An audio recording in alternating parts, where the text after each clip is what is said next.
सन 1976 में college of agriculture call जिला कैथल में हाँ मेरा दाखा था। 5-6 दिन हुए थे तो फिजिक्स के प्रोफेसर थे डॉक्टर A.K. बत्रा। उनको कुछ दांत की प्रॉब्लम थी तो पढ़ाते हुए ऐसे करते थे, ये ऐसे करते थे। मैं हॉस्टल में आके उनकी नकल उतारने लगा। कोई 5:30 बजे की बात है, जुलाई के महीने। उन्होंने खिड़की से कहीं देख लिया और एकदम से भाग के आया कि ये कौन था वो मेरी नकल उतार रहा था, ये कौन था। पकड़े गए तो कहा कल फिजिक्स की लैब में आ। अब सारे के सारे क्योंकि इंटरनल सिस्टम था, अब नर्वे। किसी ने कहा कि बत्रा साहब तो बहुत सख्त है, आप मेरे से बोरिया भी इस्तेमाल की घर चले जा रही। अगले दिन फिजिक्स की लैब में पहुंचे तो पूछा एकदम से कि मेरी नकल कर रहे थे। Yes sir. धोती कुर्ता पहनना आता है? Yes sir. पगड़ी बांधनी आती? Yes sir. बोले फिर आपको ड्रामे मिलेंगे। तो वहाँ से मेरे जो ड्रामा के जीवन की शुरुआत कही या आर्टिस्टिक जीवन की शुरुआत कही भाषण। नमस्कार मित्रों, मेरा नाम डॉक्टर राम चैन है। मैं आजकल विकास नगर रोहतन में रहता हूँ और उल्टे में गांव नीमड़ी जिला चरखी दादरी का निवास। आज ये जो एस टॉक्स है, इसमें सोशल मंच के माध्यम से कुछ बातें जो जीवन से जुड़ी हुई है या यूं कही कि मोटी मोटी बातें वो आपसे चर्चा करना चाहता हूँ। बहुत ही छोटा सा गांव था मेरा, डाकखाना भी नहीं था और 5वीं तक का स्कूल था। पढ़ने के लिए 4 किलोमीटर 6ठी क्लास में झाड़े तक के। तो वहाँ पे जो सीनियर स्टूडेंट थे 9वीं 10वीं वाले, वो कुछ मेहर सिंह का गुच्छा, पई आगे रागनी, ताकू तोड़ बाल्टी फोड़, इस तरह की 4-4 आने की जो मुस्कुराती थी वो गाते रूम में से चलते थे। हम पीछे पीछे करते लाते चलते थे, लेकिन वो जहन में कहीं उतर गई और बैठ गई। तो 8वीं क्लास के जब पेपर हो लिए तो उसके बाद एक पाली थे, हमने पशुओं के लिए रखे थे चराने के लिए, उनके साथ मैं भी गाने लग गया वही तुम्हें। तो ऊपर से पिताजी आ रही, उन्होंने देखा पाए तो मैं राग नहीं गा रहा हूँ। आके कहने लगे 30 रुपये महीना इसको 20 को देते, आप बैसरा ले रहे हो राग नहीं गा ले रहे हो। तो मैं घबरा गया थोड़ा सा। बोले आपको पढ़ना है? मैंने कहा हाँ। तो बोले कि रागनी नहीं गाएगा इन्हें। कहा ठीक है। तो उसके बाद रागनी गाने का तो वचन ले लिया पिताजी ने एक तरह से, लेकिन धीरे धीरे वो बातें कहीं ना कहीं दिमाग में रही। और 1976 में डॉक्टर A.K. बत्रा के सानिध्य में, उनके मार्गदर्शन में हमने स्टेज पे आना शुरू कर दिया। और जब स्टेज पे आए तो पहली बार कोई स्किट की हरियाणवी, मुझे सामने का कुछ भी नहीं दिख रहा था, दर्शक कौन है। जब पूरा हुआ वो नाटक या नाटिका, तो मेरे क्लास से उन्होंने मुझे कंधे पे उठा लिया, कमाल कर दिया, कमाल की एक्टिंग। अब मुझे नहीं पता एक्टिंग क्या होती है और मैंने क्या किया, लेकिन एक खास बात थी, भरोसा इतना था, कॉन्फिडेंस इतना था कि मैं कोई भी डायलॉग नहीं बोला। तो बत्रा जी ने मुझे फिर विशेष समय देना शुरू कर दिया और धीरे धीरे 76, 77, 78 उसमें मैं बेस्ट एक्टर उस कॉलेज का, छोटा सा कॉलेज था, कोई 60-70 के करीब हम स्टूडेंट थे। वहाँ से आके फिर HM हिसार में आ गए। भाई जबेज आकर जी चंद्रावल के थे, वो हमारे गांव में रिश्तेदारी थी, वो पहले से परिचित थे। हम रोहतक में इकट्ठे रहे थे तो था पेट्रोल पंप पर, मेडिकल मोड़ आजकल जिसको बोलते हैं। हम दोनों गए उस सुधीर शर्मा जी की क्लास में और उन्होंने मुझे और जाखंड जी वो दोनों को हरियाणवी लहजे की वजह से, और हमने बीच में कुछ टोका टाची कर दी। हम बड़े स्टार थे, पता नहीं था कि प्रोफेसर किस लेवल के, और हमें बाहर निकाल दिया। बाहर निकाल के जब बातचीत कर रहे थे तो डॉक्टर RS बाल्दिया, मेरे परमादेवी जी, उन्होंने सुन ली। तो उन्होंने कहा कि तुम हरियाणवी का भी और हरियाणवी स्किट दिया लो। हमने स्किट करनी शुरू कर दी। तो जब भी डॉक्टर सुधीर शर्मा कोई ड्रामा करे उसके बाद हमारी स्किट हो। अब वो एक तो बाद में हो, फिर थे हरियाणा की लहजे में हम धोती कुर्ता और बहुत अच्छे डायलॉग उसके साथ खुद ही लिखने लगे, खुद ही करने लगे। न जाने कितने डायलॉग किसने लिखे।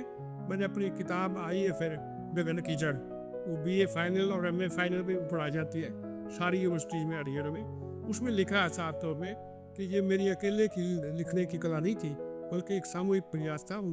हमने उन 9 नाटिकाएं हैं उस किताब में, वो 9-10 नाटिकाएं शुरू में की। इसके बाद घूमर और पनियारिन 2 कार्यक्रम होते थे जयपुर यूनिवर्सिटी में। तो सन 81 में हम उसमें गए। वहां पे क्या हुआ कि खुद ज्यादा आउटिंग थी और अंधों का हाथी हमने प्ले करना था, मैं उसमें सूत्रधार था।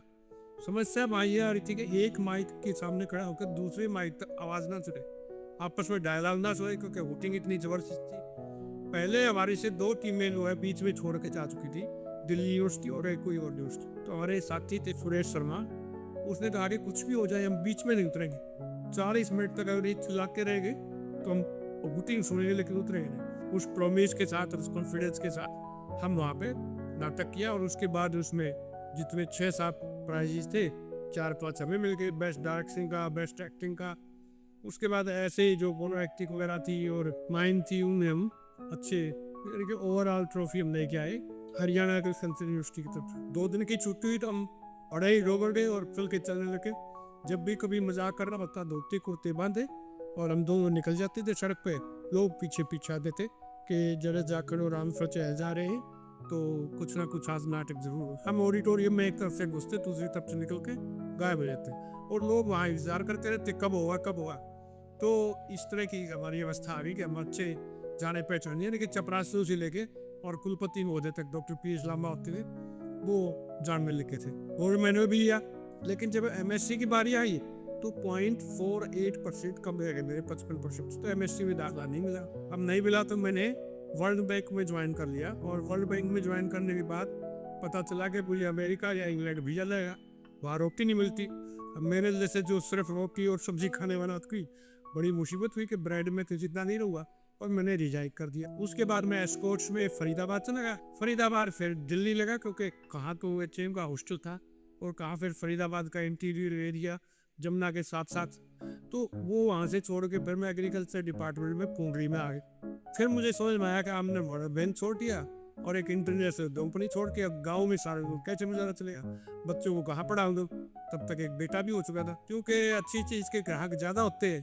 तो मैरिज भी मेरी 10वीं क्लास में पढ़ते पढ़ते हो गई और बीएससी प्री फाइनल तक 1980 में बेटा हो गया था।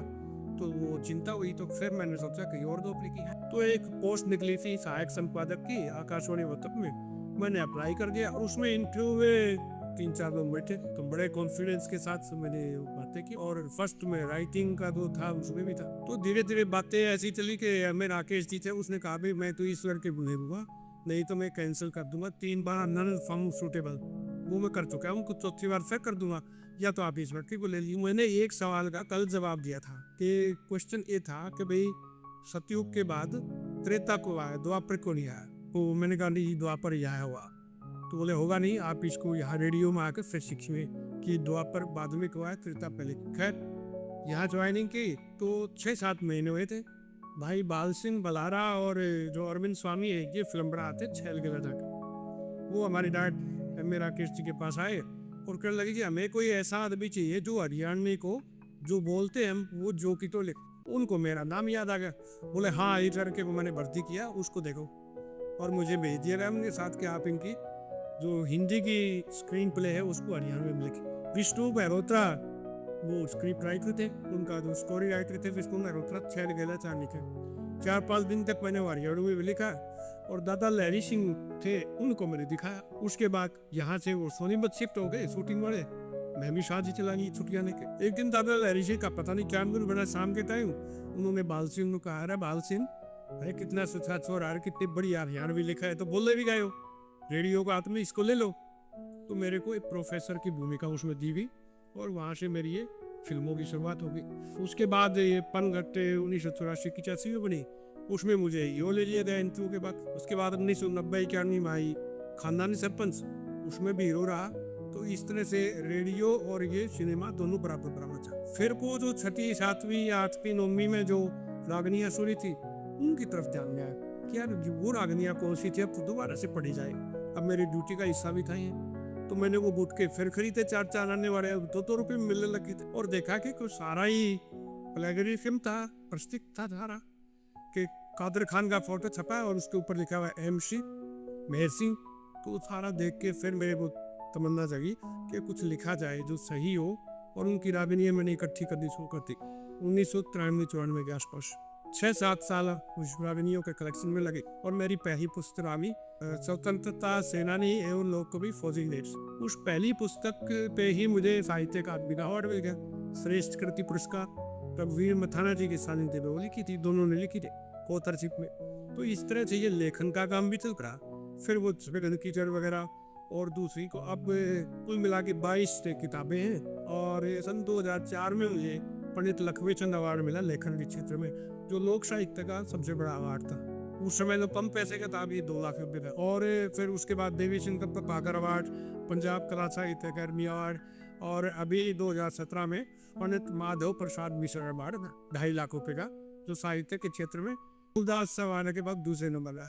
तो इस तरह से बीच में कुछ डॉक्यूमेंट्री, जैसे महर्षि दयानंद विश्वविद्यालय ने कुछ साल पहले कुछ डॉक्यूमेंट्री बनाने की बात सोची, उनका स्क्रीन प्ले मैंने लिखा। हमारे त्योहारों पर जैसे तीज है, बुगा है, होली है, मकर संक्रांति है, और सबसे बढ़िया जो था वो था कि हमारी विवाह पर था 8 तरह के विवाह का है हमारे यहाँ, लेकिन हम आज 8 में से किसी भी सेट फॉर्मूले में नहीं अपना रहे, यानी कि नाम पैशाचिक विवाह कर रहे, नाम देवीय, नाम गंधर्व विवाह कर रहे। तो आजकल जैसा एडजस्टमेंट है, लेकिन मैंने वो 8 तरह के विवाह के ऊपर 4 डॉक्यूमेंट्रीज में वो लिया और 4 डॉक्यूमेंट्रीज त्योहारों की।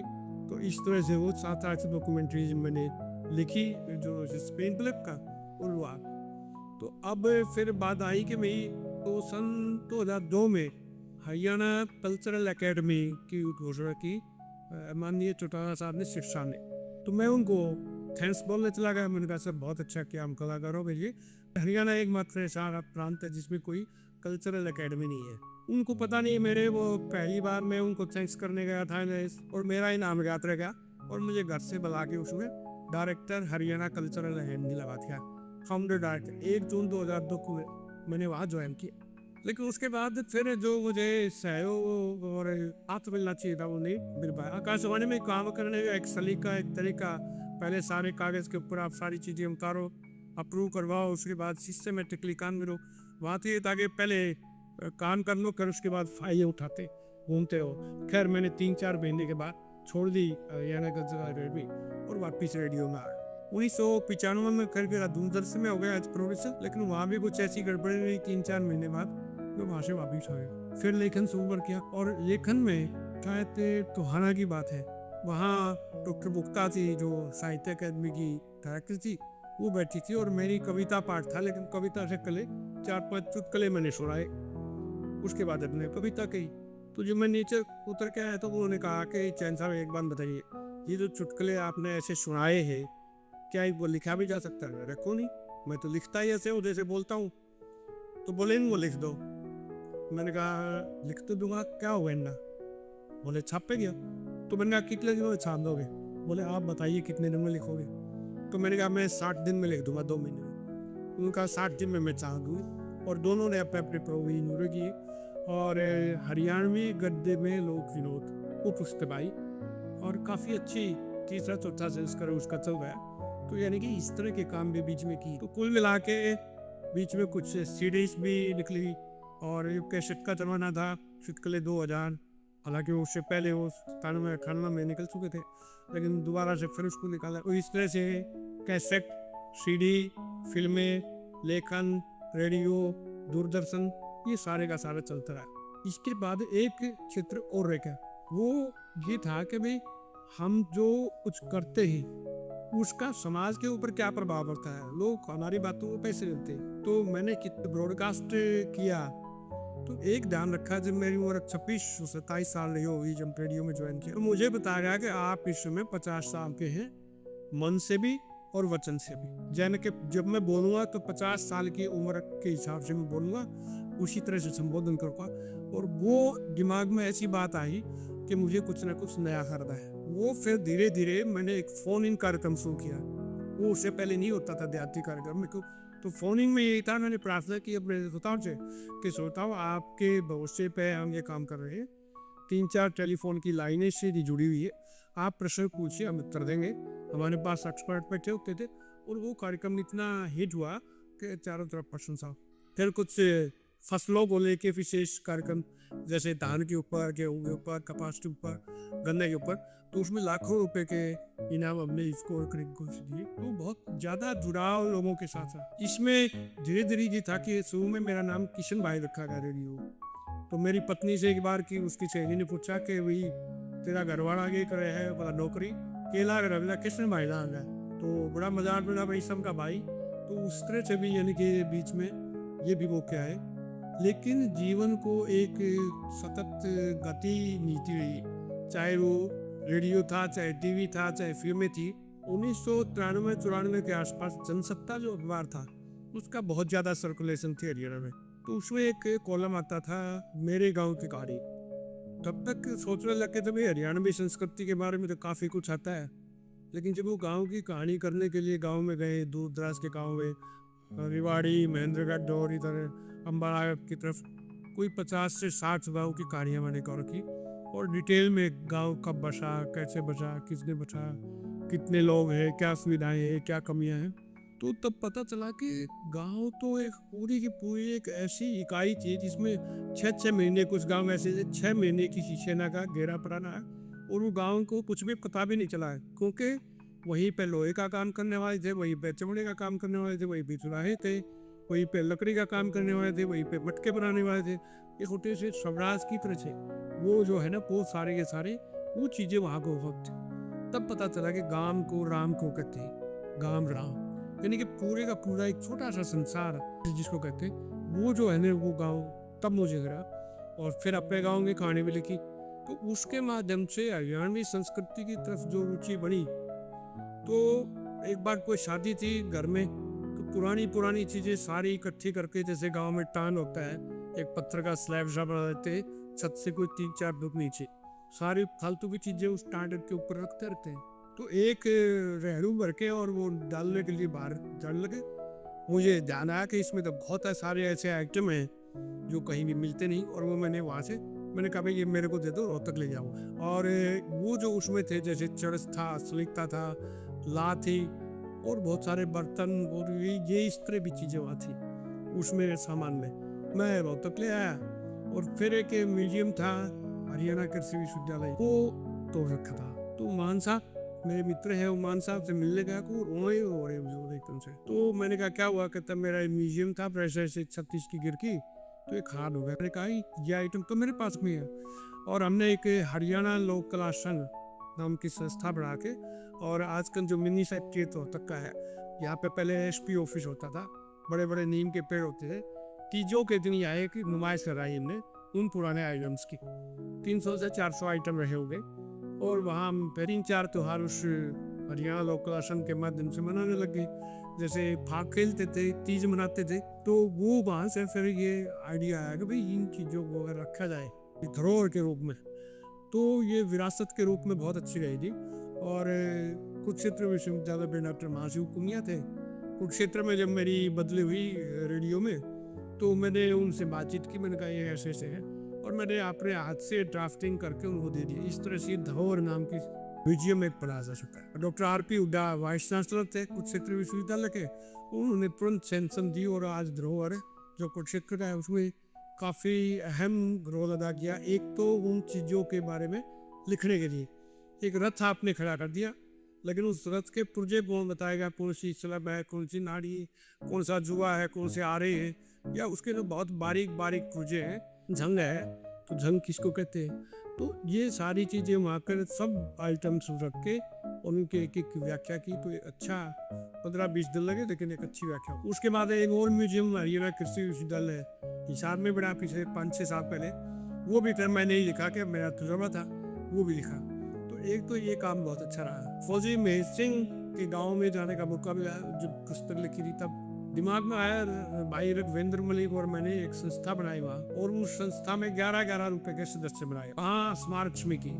उसने फिर बाद में अब 5 6 एकड़ जमीन लेके वहाँ फौजी मेरे की प्रतिमा लगा के, और 15 फरवरी को हर साल वहाँ रेवेन्यू का कार्यक्रम होता है। वो एक संस्था, यानी कि एक तरह से हमने लीड किया, एक इनोवेटिव काम एक तरह से था कि उस शहीद को, ऐसे कवि को, लोक कवि को, यानी कि दोबारा से उसकी रेवेन्यू को लोग गाने लगे और कंपटीशन उसके नाम पे होने लगा। इसी तरह से एक सैन समाज से थे बाजे भगत। तो अगर आप कोई रोहतक से सोनीपत जाए तो सिसाना गांव आता है। सिसाना से सोनीपत की तरफ खरखोता से पहले एक नारायणा आश्रम है। बाई चांस में वहाँ पे चला गया था, वहाँ पे एक मूर्ति देवताओं के बीच में साफा बांध रखा और कंधे पे गोछा। तो मैंने कहा भाई ये देवता तो कभी देखे नहीं। उन्होंने कहा जी ये देवता नहीं है, ये सांगी है, बाजे भगत कहते हैं। वहाँ से जिज्ञासा हुई, और वो बाजे भगत के बारे में उनके गाँव में जाके फिर उनका शब्दबंद किया, और उस परिवार ने भी बड़ा सहयोग किया। तो बाजे भगत के 3 किताबें मैंने उसके ऊपर लिखी। बाजे भगत व्यक्तित्व कृतित्व, श्रेष्ठ कृति का पुरस्कार मिला इसके ऊपर हरियाणा साहित्य अकादमी का। फिर बाजे भगत वृंदावली, और बड़ी बहुत रचनावली वो मानव संसाधन विकास मंत्रालय भारत सरकार और हरियाणा साहित्य अकादमी दोनों के तत्वाधान में छपी। इसी तरह से रामकृष्ण दास पुस्तक नहीं छपी थी, वो लिखी, और पंडित जगन्नाथ के ऊपर, चतुर्थांगी के ऊपर, थान विधा पे फिर धीरे धीरे ऐसा काम होने लग गया कि भाई इसमें कुछ से दोबारा से इसको रिवाइव कैसे करें। हर आदमी का अपना चिंतन होता है, तो मेरा चिंतन ये बढ़ा कि सांग है जो पूरे भारत में जो लोक नाट्य है उसमें सर्वोपरि मानता हूँ। थकान है कि किसी में कथा के छोटी सी संगीत नहीं होता है, किसी में संगीत ज़्यादा होता है, किसी में गीत ज़्यादा होते हैं, किसी में नृत्य ज़्यादा होता है। सांग एक ऐसी विधा है लोक नाट्य की जिसमें सभी कुछ गुथा हुआ है, लेकिन ये फूलों में ऐसा गुलदस्ता है जिसमें तरह तरह के फूल, उनको लेके फिर मैंने अपना काम करना शुरू किया, उसके ऊपर पूरा रिसर्च वर्क करके फिर एक मैंने उसको किया। और शान में जो विभिन्न गायन शैलियाँ फिर निकल के है, जैसे दोहा है, सवैया, काफिया, दिहालदे, बैरे तबील, अली बख्श, झूलना, पल्ला, छोटा देश बड़ा देश, तो बहुत अच्छे उच्च कोटि के कलाकारों को लेके जगह जगह प्रोग्राम किए। क्योंकि केवल रागनी ही गायन शैली नहीं हरियाणा की, बहरे तबील है बहुत अच्छी गाई जाती है, अली बख्श है बहुत अच्छा गाया जाता है, और उसका शायद एक प्रभाव समाज के ऊपर ये पड़ा मेरे इनिशिएटिव लेने का कि आज वो चीज़ें दोबारा से जितने यूथ फेस्टिवल्स विश्वविद्यालय होते हैं उसमें दोबारा से वो गाए जाने लगे और वो इनाम भी मिलने लगे उनको। तो ये एक लगा कि मुझे अच्छी चीज़ है, और वो दोबारा से उस शाम को कुरुक्षेत्र विश्वविद्यालय में अनूप लाठर जी थे डायरेक्टर, उनसे प्रार्थना कर उन्होंने शुरू किया। कुरुक्षेत्र विश्वविद्यालय भी करता है, जींद विश्वविद्यालय भी करता है, तो सांग इस तरह से उसको जिंदा रखने में काफ़ी मैं मानता हूँ कि मेरा सहयोग भी रहा, और आगे भी उम्मीद करता हूँ उसमें वो रहेगा। तो इस तरह से जो विभिन्न क्षेत्र है कला के, यानी कि सांग को बचाने के लिए जितने सांगियों पे और खुद पैसे लगा के, और युवा महोत्सव में जाके फिर जो जगह जगह मैंने, जैसे हमारा निरोष्टक छंद है वो किस तरह का है, एकाक्षरी छंद है वो कौन सा है, साल में कौन सी गायन शैलियाँ हैं, यानी कि बारीकियाँ जो होती है वो। जब रिटायरमेंट के 3-4 साल थे तो मेरा प्रभु के पास एक तो स्थानांतरण था, बदली थी को दिल्ली आकाशवाणी महानिदेशालय में हुई। शाम को 4 बजे चाय पे बैठते थे कुछ बुजुर्ग जो बहुत बड़े पदों पे रह चुके थे, रिटायर्ड थे, मेरे पास चाय पे आते थे। तो लेकिन बातों में बात चली भी लोकगीत हर प्रदेश के विलुप्त होते जा रहे। किसी ने कहा हमारे नदी के गीत बहुत थे, किसी ने कहा हमारे यहाँ पेड़ों के गीत बहुत थे, गंगा के गीत तो हरियाणा में भी थे। तो सौदत्त शर्मा जी थे, उन्होंने कहा एक प्रोजेक्ट बनाइए इस पर, और वो हमने प्रोजेक्ट पढ़ाया, और वो मैंने 2 साल लगा के हर सैटरडे संडे को गाँव में गया। जिला गुड़गांव से मैंने शुरू की। जोगी जी बोर्डर ने क्या करते थे, 5 महिलाओं को बिठाया माइक के सामने, उनकी फोटो खींची, उनके नाम और किस मौके का वो गीत गा रही है वो मौका लिखा, कौन सी तारीख, और किस हरियाणवी की कौन सी लोग उस भाषा में, यानी कि हरियाणवी को हम केवल 74 की हरियाणवी ना लें, देशवाली इधर हरियाणवी नहीं है हमारी। जैसे अम्बाड़ा में अम्बारवी है, फिर कुरुक्षेत्र करनाल में कोरवी है, फिर आगे खादरी है, फिर बांगरू है, फिर ये देशवाड़ी है, आगे अहीरवाटी है, ब्रज की भाषा अलग है। तो अहीरवाटी है तो अहीरवाटी लिखा उसको, देशवाड़ी तो देशवाड़ी लिखा, अम्बाड़ा की तो अम्बाड़वी लिखा, कोरम की तो कोरवी लिखा। तो इस तरह से वो हर एक उसमें उपबोली में वो लोग गीत 660 में रिकॉर्ड किए। उसमें कई बार ये जो मानते थे कि ये तो महिलाएं गाती है, अपना मनोरंजन करती है, लेकिन जब देखा मैंने बड़े बात को सुना उधर महेंद्रगढ़ और दादनौर में, तो वो महिलाएं गीतकार नहीं होती जब मैं रो रहा होता, मेरे आंखों से टप टप टप टप आंसू पड़ते थे। अब उन गीतों को उस समय क्योंकि साधन नहीं थे, या मैं ऐसे मीडिया में था कि ऑडियो था, अगर वीडियो बनती उसकी सीरीज बनती या वीडियो बनती तो आज एक बहुत बड़ी धरोहर। हालांकि मेरे पास वो 660 गीत हरियाणवी में, हिंदी में, अंग्रेजी में म्यूजिकल नोटिस शुरू की है, और उन महिलाओं ने जिन्होंने गाया कि उनकी आवाज़ में हो बड़ी करोड़ है, और उसको सुनिश्चित करने की जरूरत है। लेकिन अगर उनकी वीडियो होती तो और अच्छा होता। तो कई बार ये होता है कि हम सीमित साधनों में किस तरह से काम कर सकते हैं। कई बार बातें ऐसी भी आई कि भाई जैसे बाढ़ आ गई 195 में, आकाशवाणी में 6 से 7 फीट पानी था, सारे प्रोग्राम बंद हुए, तो मैं गाड़ी लेके और मदीना ट्रांसमीटर का वहाँ गया, 1.5 दिन वहाँ से प्रोग्राम चला। फिर वहाँ ना पानी था ना खाना था, डीजल भी खत्म हो गया क्योंकि जनरेटर से चल रहा था रेडियो।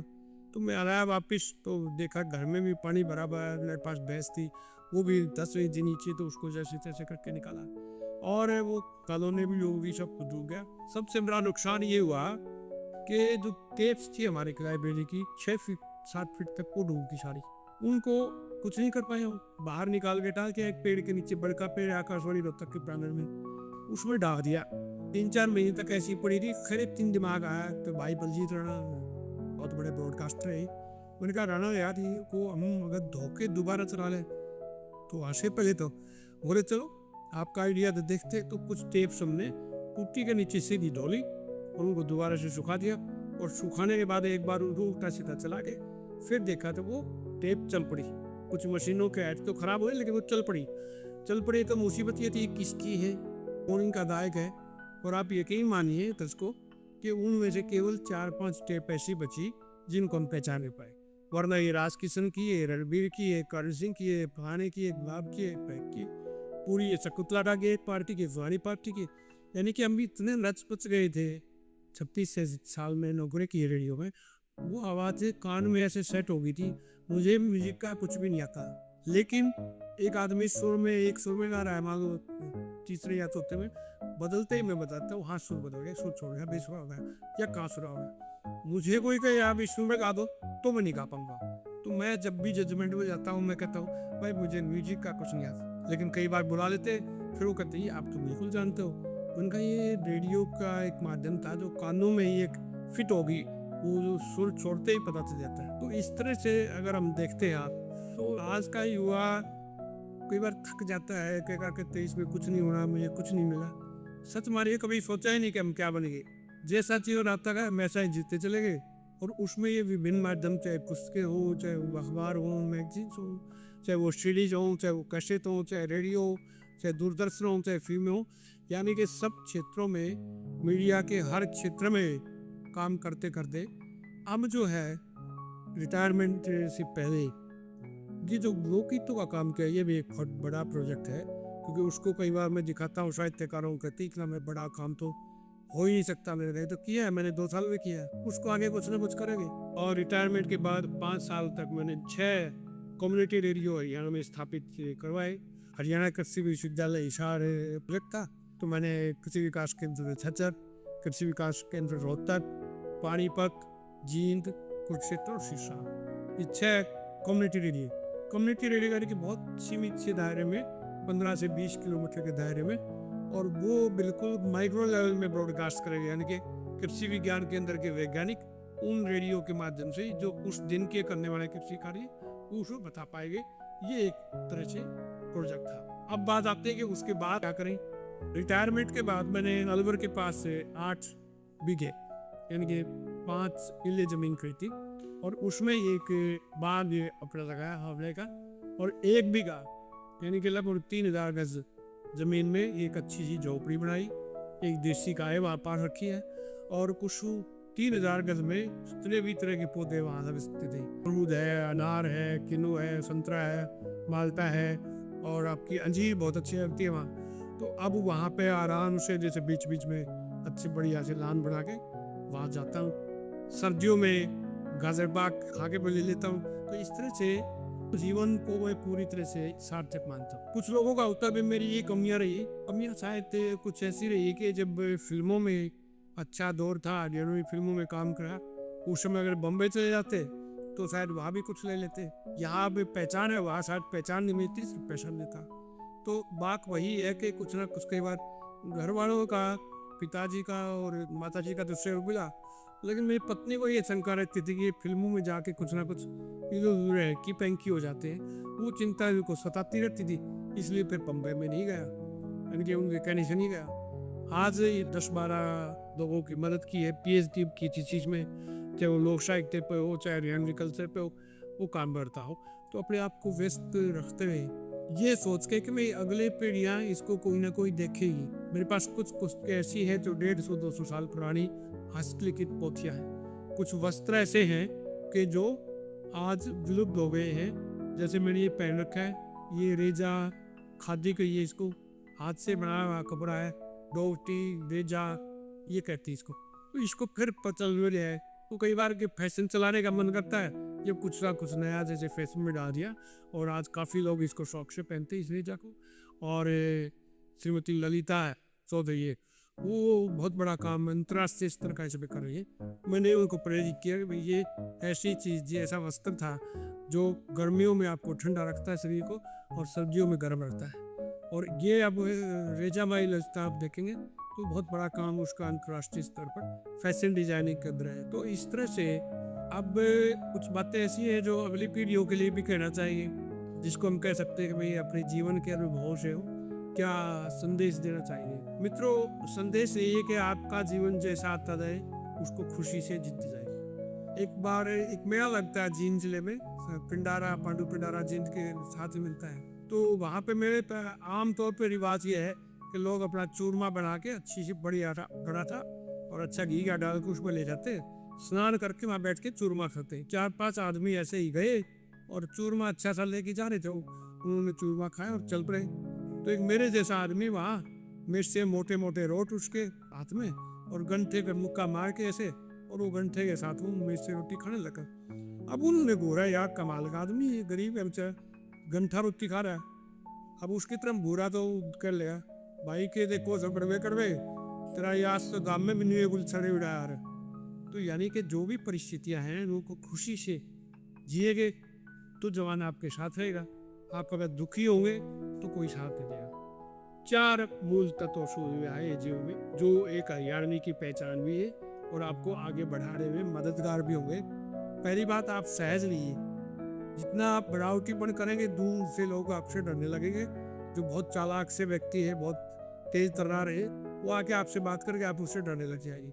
सीधी सरल सी बात करेगा कोई व्यक्ति, आप उसको मित्र बना लेंगे, आप उसके मित्र बन जाएंगे। तो सहजता है बहुत बड़ा गुण है कि आप सहज रहिए। आप दुखी है, सुखी है तो तदर्थ, तटस्थ, निर्लिप्त, निष्पक्ष, ये सहजता की निशानी है। तो सहज रहिए। सरल, बिल्कुल सरल, मैंने अपनी बात कही है, बिल्कुल सरल ढंग से कही है, कोई बनावटीपन नहीं, ना कोई झूठ बोलिए।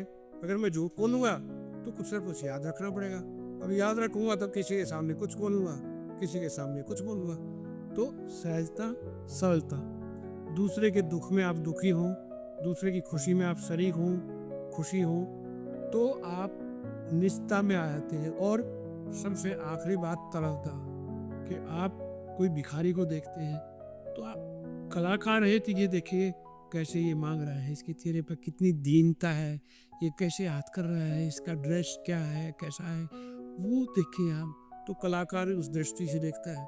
लेकिन आप एक गुणी व्यक्ति है तो आपकी जेब में क्या कुछ उसकी मदद कर सकते हैं, कि परिस्थितियों में उसको मांगना पड़ रहा है, वो आप उतारेंगे और आप मन में उद्वेलित होके उसको कुछ ना कुछ दे के निकलेगा ऐसे निकलेंगे। अगर आप अमीर आदमी है, आपका जमीर मर चुका है, तो आप सोचेंगे क्या यार देश के ऊपर कलंक ही हो, बाहर के लोग आते क्या सोचते, आप ऐसा सोचो। तो सहजता, सरलता, निजता और तरलता, ये 4 गुण अगर आपने अपना लिए तो आपका जीवन सरल और सरस रहेगा और आपकी कैसी भी परिस्थितियों में अपने आप को खुशी महसूस करेंगे। आपका बहुत बहुत धन्यवाद। ऐसे ही पॉडकास्ट शूट के लिए दिए गए नंबर पर अपना स्लॉट बुक करें और सोसर्ग स्टूडियो पेज को अभी फॉलो और चैनल को सब्सक्राइब करें।